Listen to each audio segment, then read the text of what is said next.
मैंने कहा छोड़े मुझे आगा। आगा बकवास बंद करो, ये बताओ किसके कुत्ते हो तुम? कोई बचाए मुझे, ये पागल हो गया है, मुझे मारने की कोशिश कर रहा है। गार्ड बचाओ मुझे, कोई बचाए मुझे इससे। तुम्हें नकेल किसने डाली है बताओ मुझे। मदद करो मेरी, गार्ड बचाओ मुझे। क्या हो रहा है यहाँ पर? छोड़ो इसे। ये ले और पूछे इससे।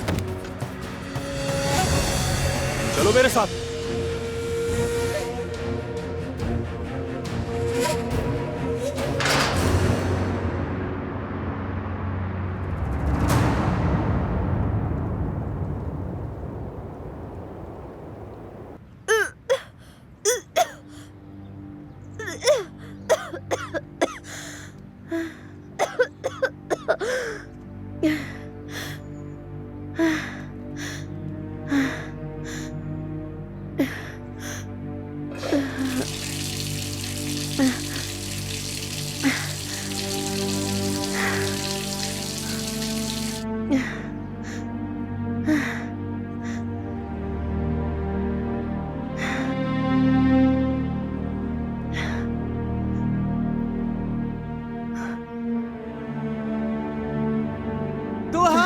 जल्दी मेज तैयार करो।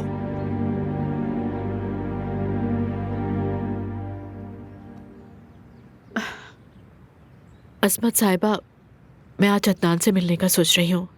आप वकील से कह सकती हैं कि मुलाकात की इजाजत ले ले। कोई जरूरत नहीं, वो आज रात घर आ जाएगा। दादी जान,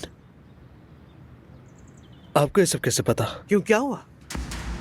मेरा पोता बेगुनाह है। वो बेगुनाह आदमी को कौन जेल में रख सकता है? अदनान भाई का कहना है कि उन्होंने नहीं किया, लेकिन अगर असली कातिल मिला ही नहीं फिर? मिल जाएगा, तुम्हें फिक्र करने की जरूरत नहीं।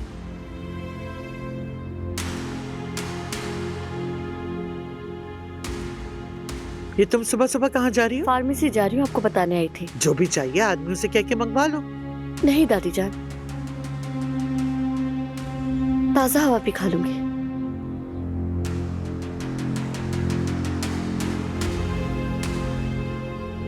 लगता है मोहतरमा मेरे साथ एक टेबल पे बैठना नहीं चाहती।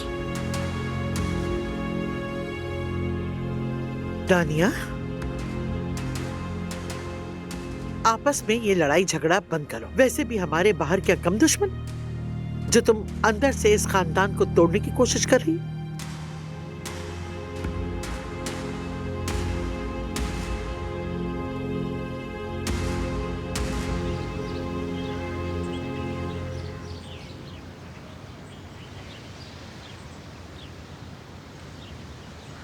बेटा चलो जल्दी खाना खत्म कर लो। बाबा कहाँ हैं? मैं उनके पास जाना चाहता हूँ।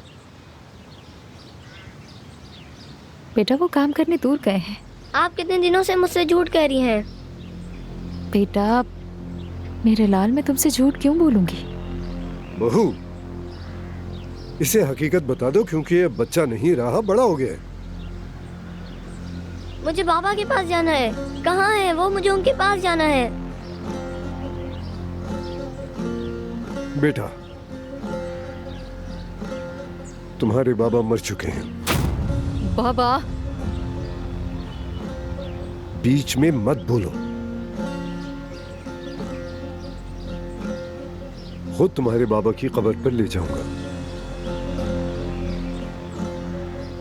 लेकिन सबसे पहले तुम्हें नाश्ता करना होगा।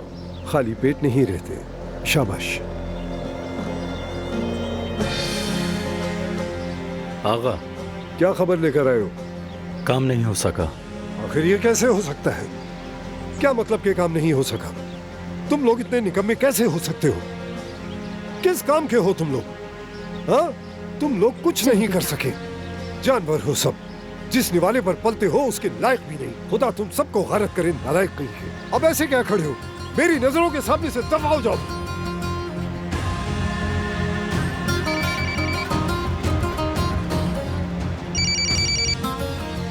क्या हुआ?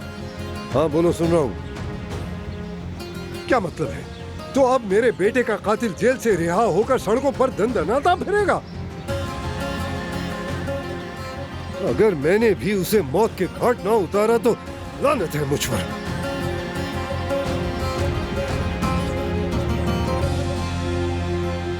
यहां दस्तखत कर दीजिए।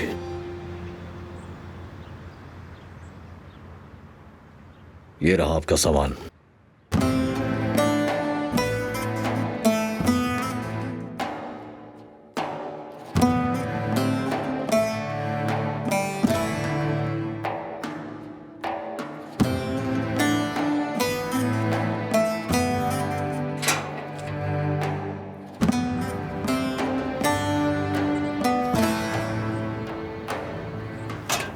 शुक्रिया ओबर भाई।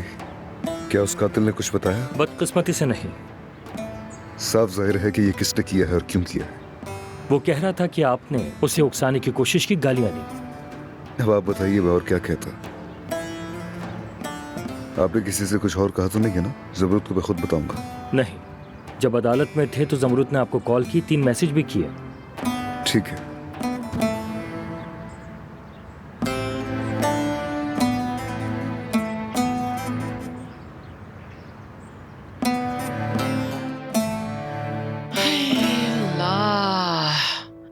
प्याज भी खुद काटी, टमाटर भी खुद काटे, लेकिन अपने ही हाथ का खाना अब अच्छा नहीं लगता। दिल भर गया अपने हाथ का खा खा के। काश तुम शुक्रगुजारी सीख लो हुरिया। तुमसे सीखूं शुक्रगुजारी? सोच लो। ए तुम्हारी बहन का है लड़की, मजाल है जो कभी बगैर बुलाए टेबल पे आ जाए खुद से। वो बहनोई से मिलने जा रही हैं, तैयार हो रही हैं। है, इसकी भी किस्मत बहुत ही अजीब है कसम से। अब सारी जिंदगी जेल के चक्कर लगाने पड़ेंगे। तो फिर उसके लिए दुआ और नेक तमन्ना रखो। जब अमीर आदमी से शादी की थी तो तुम बहुत खुश थी। अब देखो उसका शौहर जेल में है। हाँ तो क्या उसके शौहर को जेल भेजने में मेरा हाथ है रुस्तम? हाँ तो बाप फोन बज रहा है।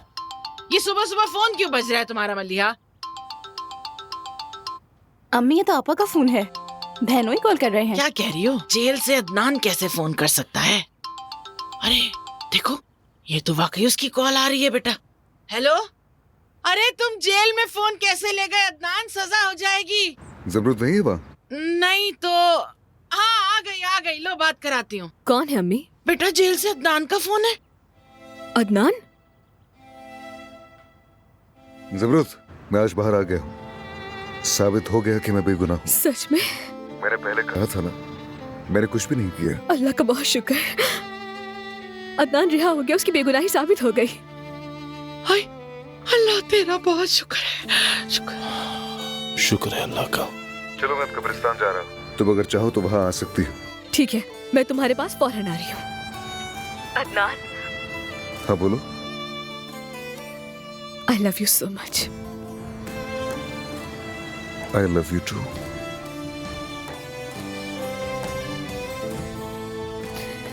मैं जा रही हूँ। अरे हम भी चलेंगे तुम्हारे साथ बेटी। आपको क्यों जाना है?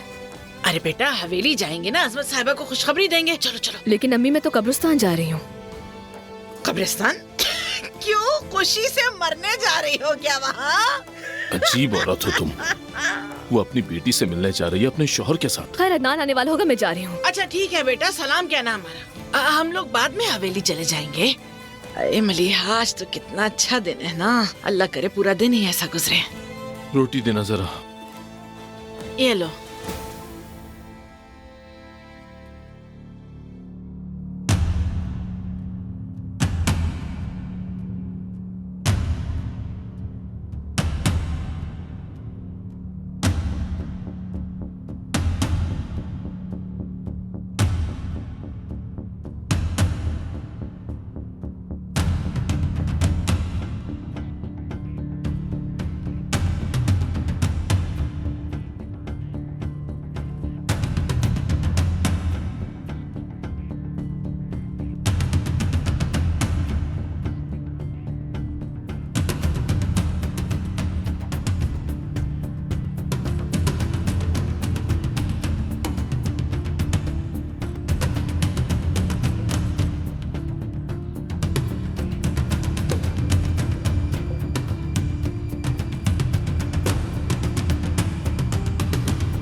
आइए।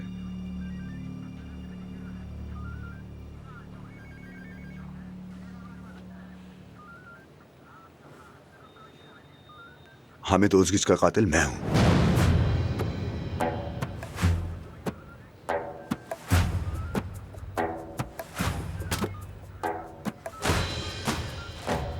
मैंने उसे गोली मारी।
हामिद,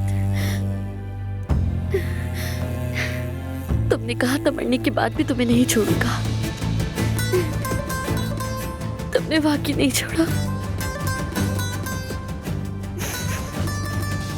तुम्हारा एक हिस्सा मेरे साथ है।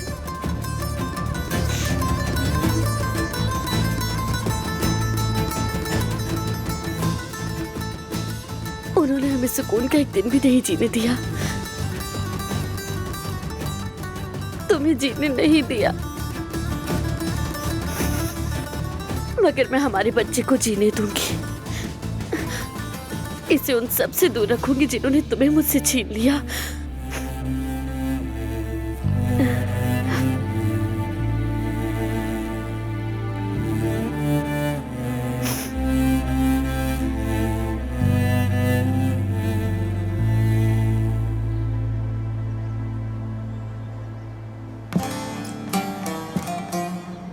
मुझे माफ कर दो बेटा,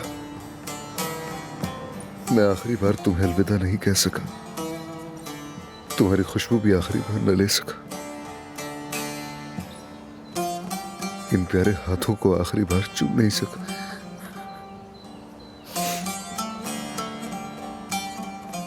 बाबा को माफ कर दो बेटा।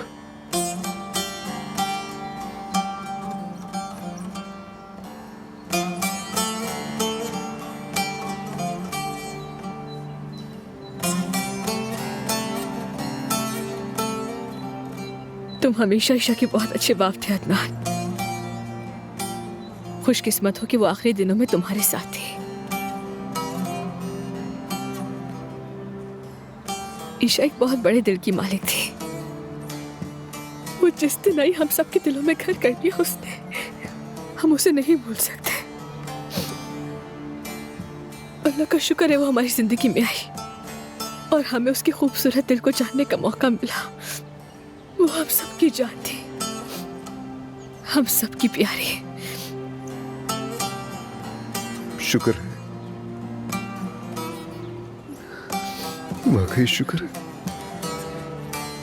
उन्होंने उसके बदले उस कुत्ते को जेल भेज दिया। हद है, अभी खत्म नहीं हुआ, बल्कि हमारे बदले का क्या होगा? एक हवाई फायर था वो बाबा। वो लोग हामिद के हवाई फायर का बदला लेना चाहते थे। उन्होंने मेरे बेटे के बाप को मार डाला, उस मजबूत इंसान को ये खत्म कर दिया। और मैं उनका घर जमीन बोस कर दूंगा बेटी। मैं दमीर खान खानदान को ऐसी चोट पहुंचाऊंगा कि याद रखेंगे। बहू। जी बाबा। तुम बच्चे को लेकर ऐसा करो कि अपनी माँ के घर चली जाओ। लेकिन क्यों?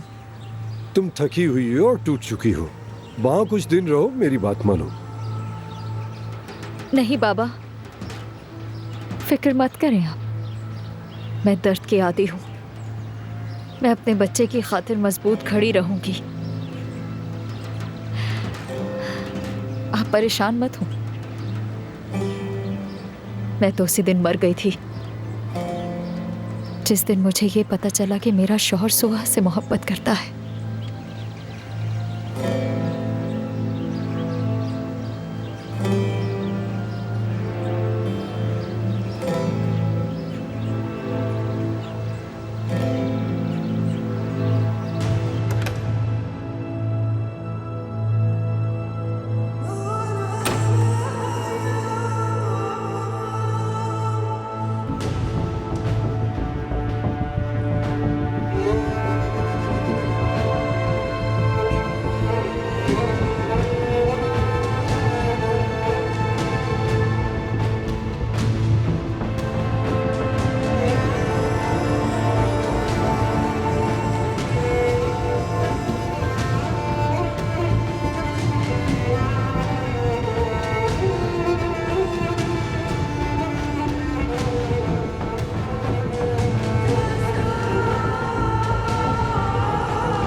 हेलो।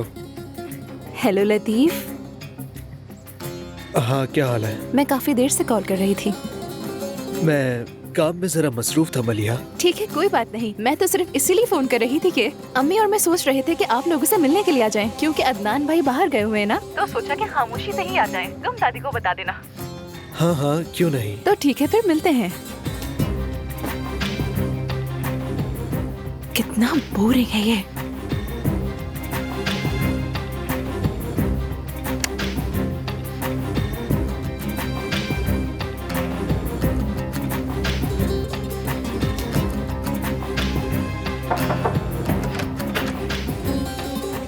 लतीफ बेटा, तुम कहीं जा रहे हो? मैं तुम्हारे लिए नाश्ता लाई थी। जी हाँ, मुझे एक जरूरी काम से जाना है। दादी जान को बता दिएगा कि हुरिया साहिबान से मिलने आ रही है। अगर वो आ रही हैं तो फिर तुम कहाँ जा रहे हो? आपने मुझे नहीं देखा, ठीक है? मैं जा रहा हूँ। या अल्लाह।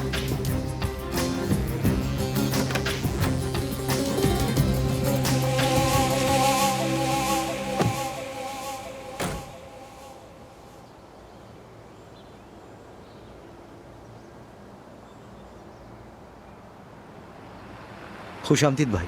शुक्रिया। खुशामदीद भाई, आपको देखकर अच्छा लगा।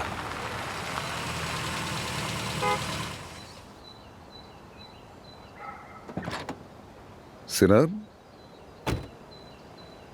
कैसे हो मेरे भाई? तुम्हारा शुक्रिया। तुमने सबका बहुत ख्याल रखा। मैं तुम्हारा बहुत शुक्रगुजार हूँ। कैसी बातें कर रहे हो? मैं क्यों नहीं रखता। अरे खड़े क्यों हो? चलो अंदर आओ। नहीं, मुझे देर हो रही है। खैरियत तो है? मैं उस घर में एक पल नहीं रुक सकता। ना सो सकता हूँ, ना खाने का दिल करता है। हर जगह उसी की आवाज़ सुनाई देती है। सोच रहा हूँ कि इस शहर से कहीं दूर चला जाऊँ। सिनान, ये सब कुछ मैं भी सोच रहा हूँ। अगर मैं इतना टूट गया हूँ तो तुम्हारी क्या हालत होगी? मैं तो शुरू से ही डरा हुआ था, जानते हो। जिस दिन मैं ईशा का बाप बना, उस दिन से डर रहा था कि एक दिन उसका असल बाप आएगा और वो उसे मुझसे ले जाएगा। इसीलिए मैंने शुरू में तुमसे बहुत नफरत की, बहुत गुस्सा था तुम्हारे लिए। लेकिन फिर सोचा कि तुम ही तो ईशा के हकीकी बाप हो। तुम उसे मुझसे मिलने से रोकते भी नहीं।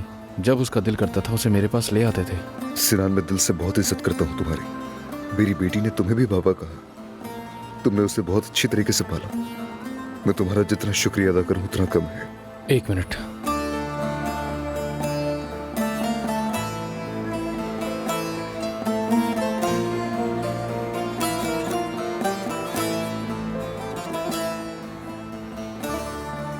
ये सब चीजें तुम्हारे पास होनी चाहिए। अब ईशा तुम्हारे पास रहेगी। याद रखना, 11 मई का दिन था, उसने मुझे पहली बार बाबा कहा। 10 महीने की थी जब उसने पहला कदम उठाया। मेरी बच्ची बहुत ज्यादा बहादुर थी, वो कभी किसी चीज से नहीं डरती थी। तुम दोनों हमेशा ऐसे ही मोहब्बत करते रहना, उसकी भी यही ख्वाहिश थी।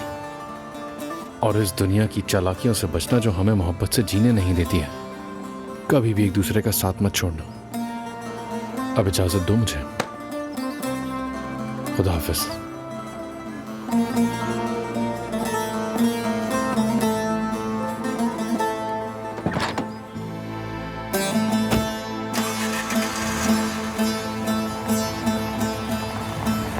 ये क्या है?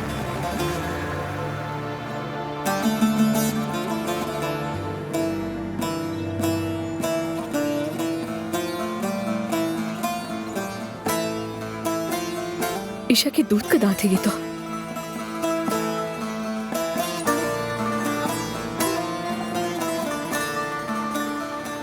उसने कहा था कि इसे संभालो और इसी तरह ईशा तुम्हारे पास रहेगी।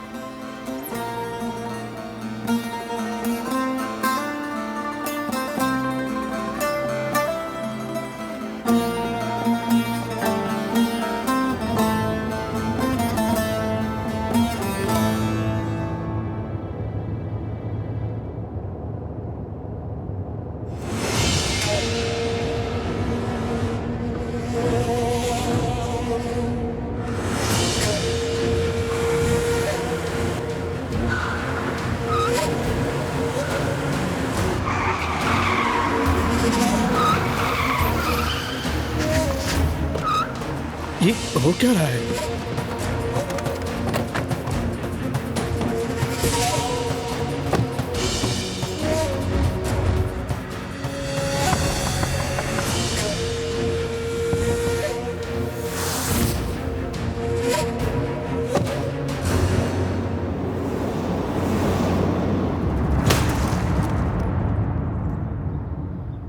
अल्लाह का लाख शुक्र है, काश तमाम मसले यहीं खत्म हो जाए, अब कोई दुख ना देखूं। अब हमारी फैमिली पर कोई बुरा वक्त, कोई मुसीबत, कोई परेशानी दोबारा ना आए। सुहा कहाँ पर है? मैं अभी देख कर आई हूँ, शायद आराम कर रही है। नसीब देखो जरा, एक औरत ने पहले बच्चा खो दिया और फिर अपने शौहर को। जो कुछ हुआ उसके बाद संभलना आसान नहीं। अदनान, मैंने तुम्हारा कमरा तैयार करवा दिया, दोहा ने अच्छी तरह हवा भी लगाई है। आज किसी से कोई वादा मत करना, आज हम सब एक साथ बैठेंगे खानदान की तरह। मुझे अब चलना चाहिए। ऐसे वक्त में हमें एक नहीं होना चाहिए क्या, इतनी मुसीबतों के बाद? जैसी तुम्हारी मर्जी समृद्ध, खुद को मजबूर मत समझो। दोहा, क्या वो पट्टियां बनाई हैं जो अदनान को पसंद है? जी जी अजमत साहिबा, वो मैंने बहुत पहले ही बना ली थी, बस गर्म करने के लिए रखी हैं। चाय तुम सर्व करो, मैं किचन में जाके देखती हूँ। माशाल्लाह, कितनी मेहनती है वो, अपना दुख दबाए फिरती है, फिर भी हर वक्त मेरा हाथ बटाने की कोशिश करती है हमेशा। असमत साहिबा, फिजियोथेरेपिस्ट आ गया है। आज था क्या? अरे मैं तो भूल ही गई। अच्छा ऐसा करो, उसे ऊपर कमरे में ले जाओ, मैं भी आती हूँ। डॉक्टर ने घुटनों के लिए फिजियोथेरेपी का कहा था। मैं जा रही हूँ, तुम सब खाना खाओ। कुछ चाहिए आपको असमत साहिबा? नहीं बेटी, तुम बहुत थक गई होगी, जाकर बैठो, मैं जा रही हूँ।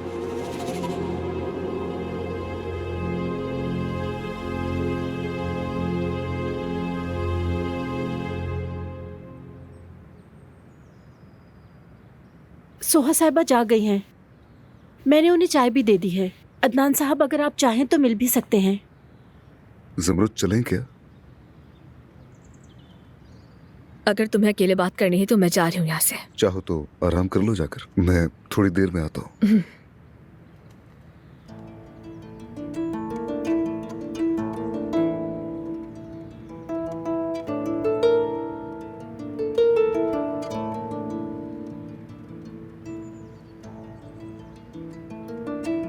चाय तो बहुत ठंडी है, तुम जरा ख्याल नहीं रख सकती क्या? माफ कीजिएगा दानिया साहिबा, मैं अभी गर्म करके ला देती हूँ।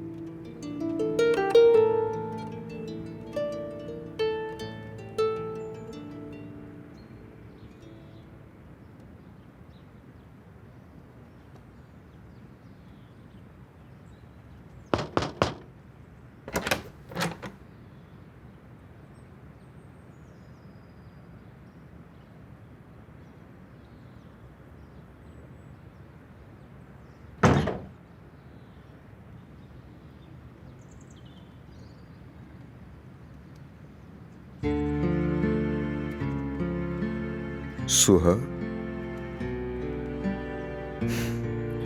सुहा,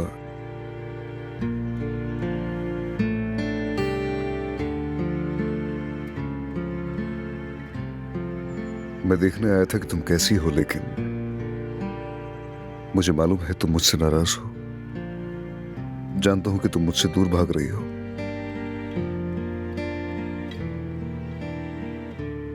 सोहा, चाहो तो मुझे डांट लो, अगर गुस्सा है तो चीख भी लो मुझ पर। कम से कम तुम्हारा दिल तो हल्का हो जाएगा। हम एक खानदान हैं, तुम मेरे लिए बहुत कीमती हो।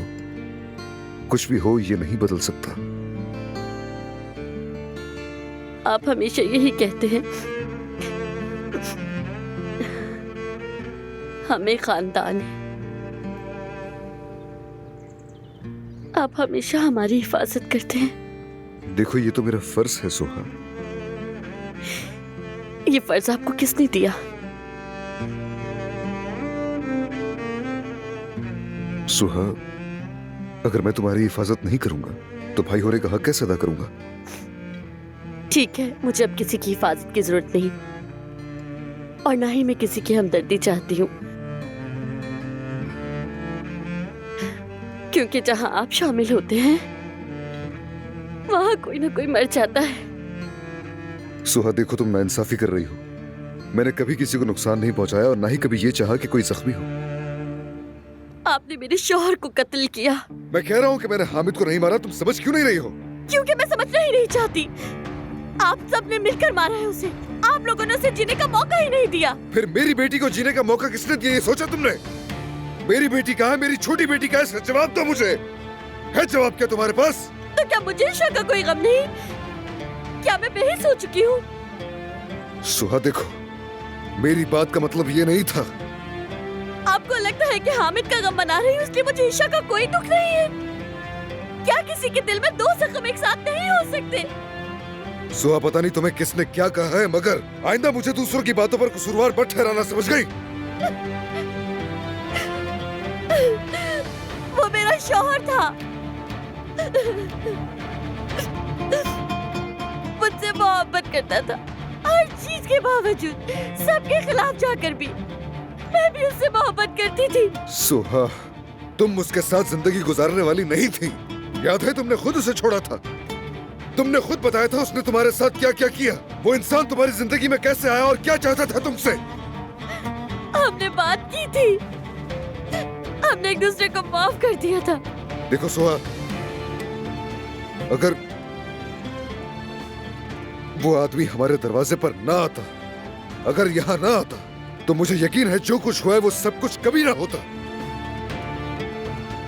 हाँ, तो फिर कहते वो मरने के लायक था। हाँ, कहते भाई कि उसे जीने का कोई हक नहीं था। सुहा,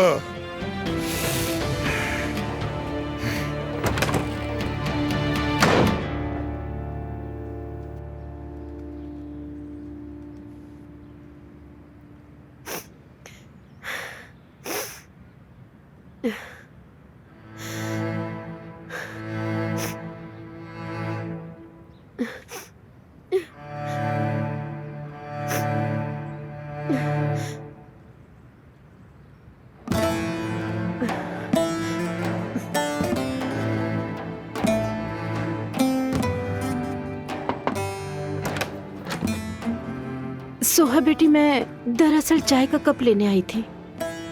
खैरियत है, तुम कहीं जा रही हो? मैं अपनी अम्मी के पास जा रही हूँ। अगर दादी पूछे तो बता देना।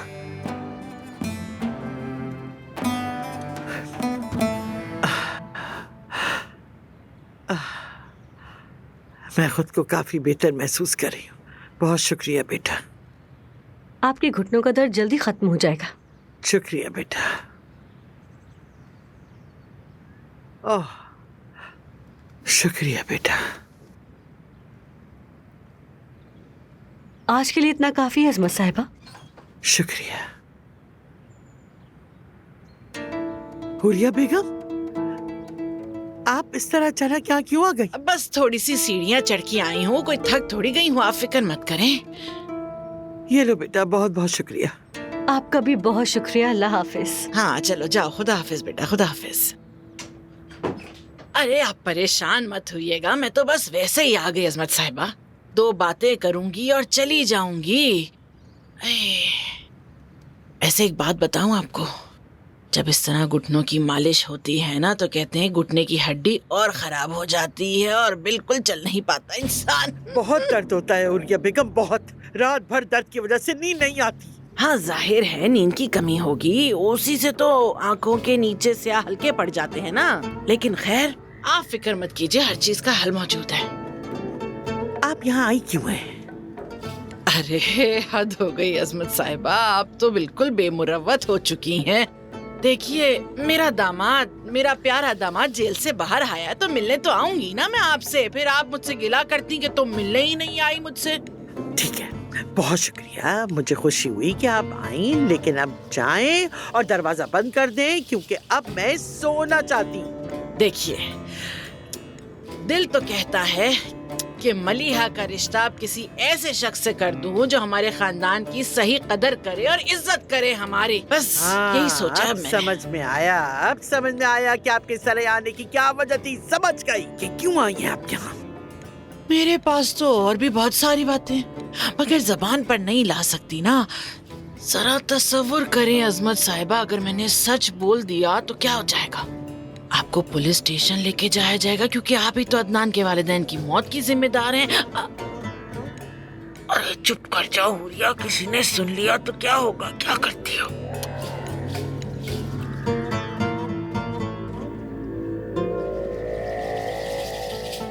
और वो घर से कब गया?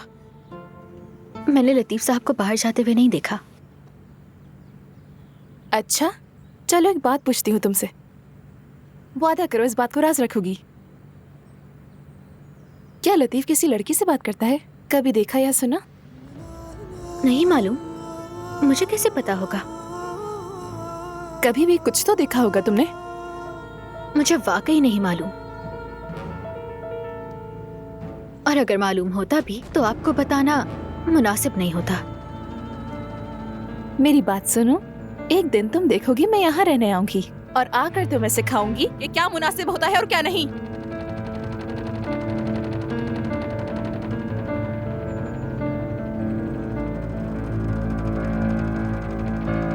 और हाँ मुझे याद आया, जब जमरुद यहाँ आई थी ना तो आपने उसके लिए एक सोने का कंगन लिया था, याद है ना आपको?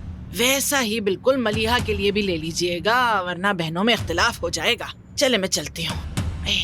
हाँ क्या हो गया? भवे तो मत चढ़ाइए, बूढ़ी हो जाएंगी और झुर्रियां पड़ जाएंगी आपको इंशाल्लाह। तौबा इस्तग़फ़ार।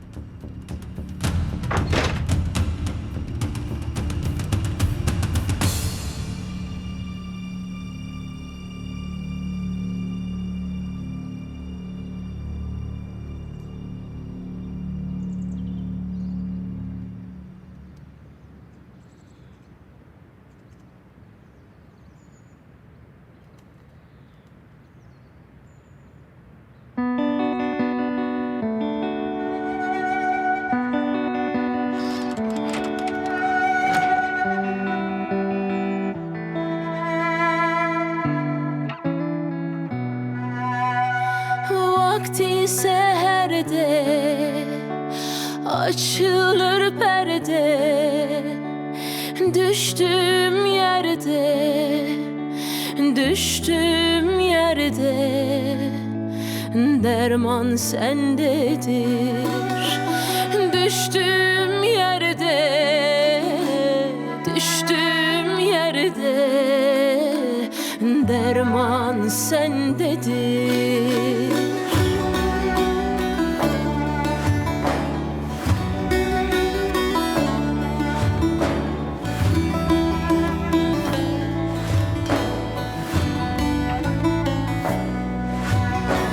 Düşmüşüm kaldır, mihnetim oldur. Ağlarım güldür, ağlarım güldür. Derman sendedir.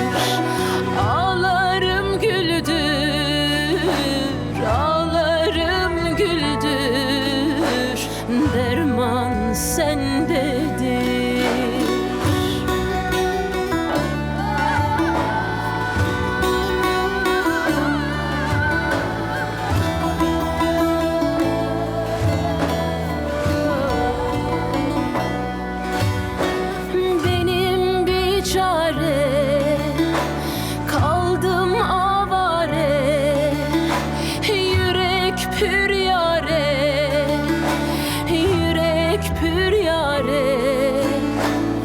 Derman sendedir. Yürek pür yare, yürek pür yare. Derman sendedir.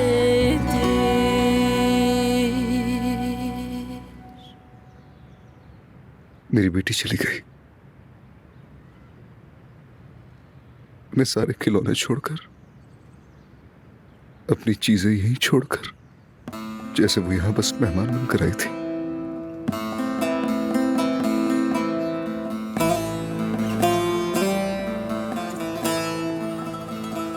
वो हमेशा हमारे दिल में रहेगी।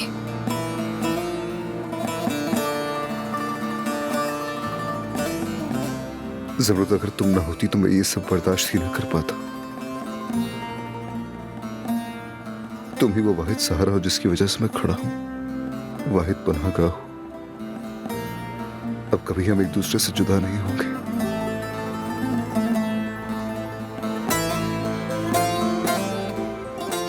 इंशाअल्लाह अदनान, तुम देखना ऐसा ही होगा। अब कभी हमारी जिंदगी में दुख ना आए, न किसी को हमारे दरमियान आने देंगे। मेरी बस एक ख्वाहिश है, मैं अपनी फैमिली के साथ सुकून भरी जिंदगी गुजारूं।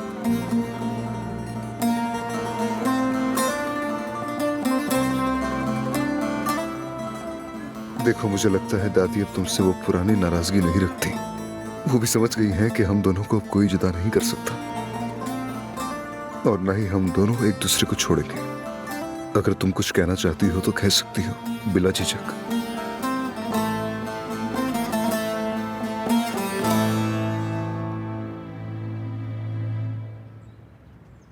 कुछ कहोगी नहीं मुझसे? इंशाअल्लाह ऐसे ही होगा, मुझे पूरी उम्मीद है। ज़मरुद, तुम कुछ छुपा तो नहीं रही? हाँ, नहीं तो मैं तो नहीं छुपा रही कुछ। सच बताओ मुझे।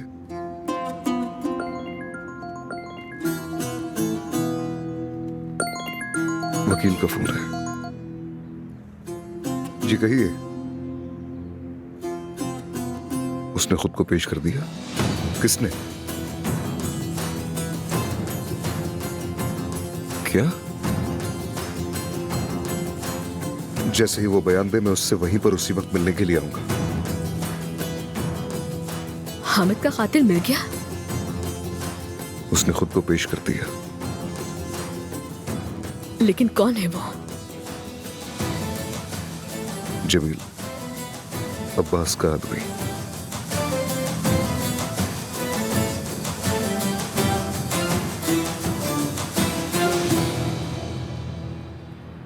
अरे बेटा, मैंने कहा था ना, भूल गए क्या कि इसके चेहरे को हाथ मत लगाना।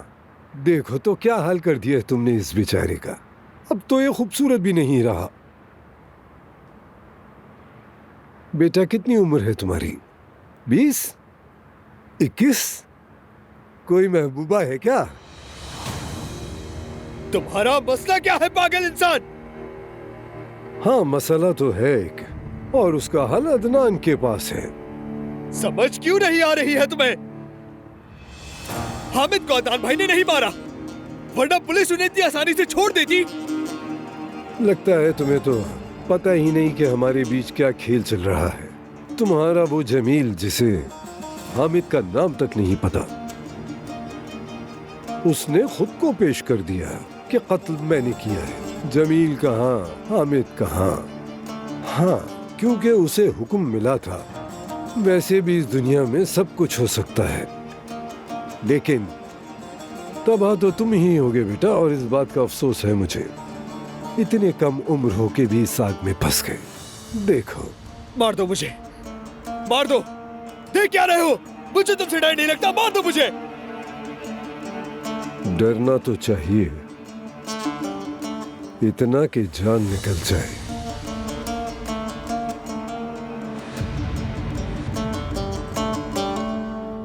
अभी कुछ दिन इधर उधर नजर मत आना। हालात ठीक हो जाए तो बेशक नवीन के साथ वापस आ जाए। दादी कहाँ है दुआ आपा? अदनान आ गया है, मैं बाद में बात करती हूँ। अपना ख्याल रखना।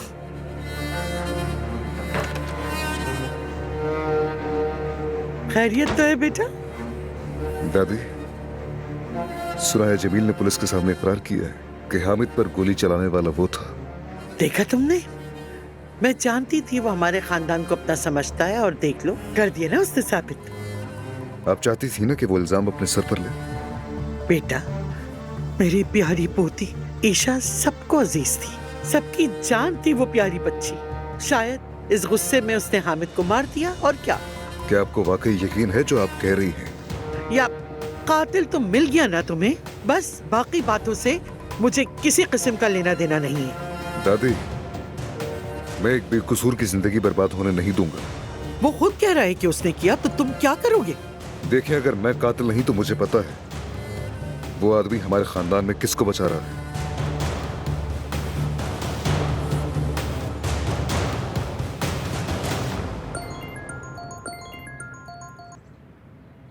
ये देखो अदनान दमीर खान, लगता है तुम्हारा आदमी तुम्हारे लिए कुछ भी कर गुजरता है। तुम्हारी जगह जेल में देखो वो बैठा है। मानना पड़ेगा तुम्हारा आदमी तुम्हारे लिए जान भी दे सकता है। मेहराम साहब, कहा था ना कि मैंने तुम्हारे बेटे को नहीं मारा। फिर किसने मारा? हर कोई यही कहता है कि मैंने नहीं मारा, तो फिर बताओ मेरे बेटे को किसने मारा? हाँ, किसने मेरी औलाद को मुझसे छीना? मेरी बात सुनो, मैं तुम्हें 24 घंटे देता हूँ। या तो कातिल मेरे सामने होगा या फिर तुम अंजाम भुगतोगे। मैं बिल्कुल ठीक हूँ अदनान भाई। लतीफ, मैं इसे बता रहा हूँ कि आपने हामिद को नहीं मारा, लेकिन ये सुन ही नहीं रहा। बेटा, तुम्हारे घर का बच्चा फिलहाल तो खैरियत से है, लेकिन